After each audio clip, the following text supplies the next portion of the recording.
de personajes que toman, en otros temas, que toman su lado de la historia, que eligen de qué lado estar. Y Jorge Ramos acusa al presidente Andrés Manuel López Obrador de estar del lado de los dictadores. Hace rato decía que solo es cuestión de tiempo para que Jorge Ramos genere la narrativa en torno al dictador de México, o que de plano, como Gabriel Cuadri, le llame autócrata, o como cualquier panista le llame dictador a Andrés Manuel López Obrador. Hoy el presidente dice que Jorge Ramos también ya tomó su posición, su lado de la historia, y Jorge Ramos la tiene que asumir sin albur, la tiene que asumir como el periodista al que le crearon una imagen de ser don chinguetas, y que no ha sido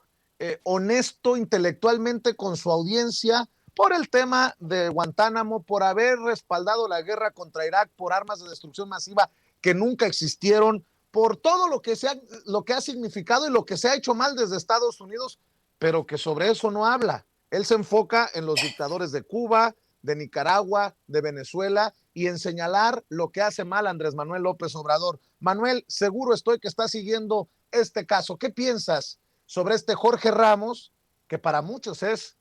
el modelo a seguir en México desde Estados Unidos? Que sí, definitivamente, pues yo coincido con López Obrador cuando dice que Jorge Ramos ya también tomó partido, y sí, desde luego, pues es evidente su postura política afín de la superélite globalista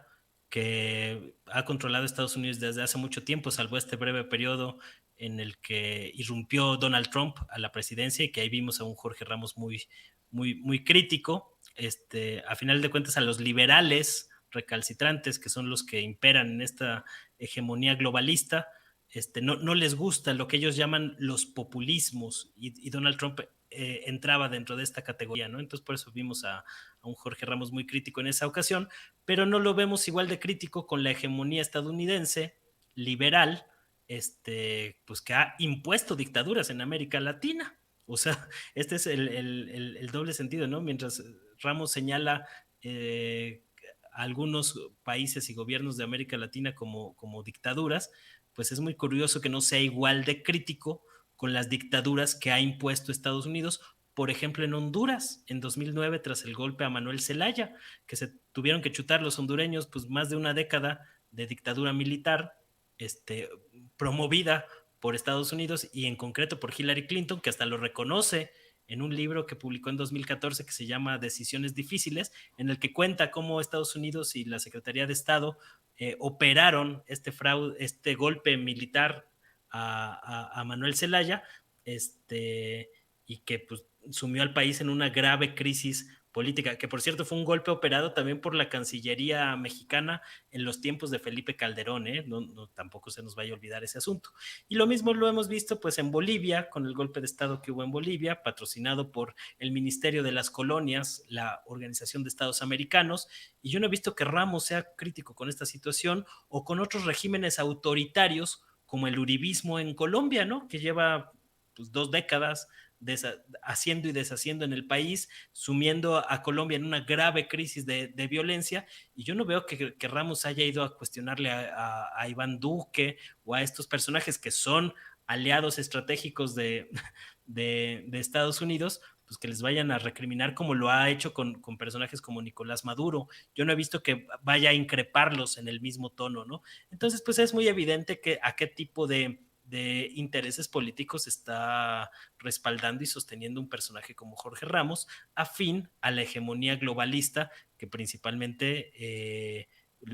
es sostenida por los grupos financieros de Wall Street de Londres, y que tienen un peso pues importantísimo en el gobierno de Estados Unidos, ¿no? Entonces resulta muy paradójico que lo que hacen algunos países, y sobre todo en el caso de Cuba y de Venezuela, a lo mejor en Nicaragua yo también comparto algunas de los críticas y señalamientos que se le han hecho al régimen de Ortega, pero en el caso de Cuba y Venezuela no se puede explicar la situación que viven estos dos países si le quitas el componente de la hegemonía estadounidense, ¿no? 60 años de bloqueo en Cuba, y en el caso de Venezuela, pues recordemos que cuando llegó Hugo Chávez al poder, pues tenía un programa reformista que no era tan ambicioso o tan de fondo, pero después del intento de golpe de Estado en 2002,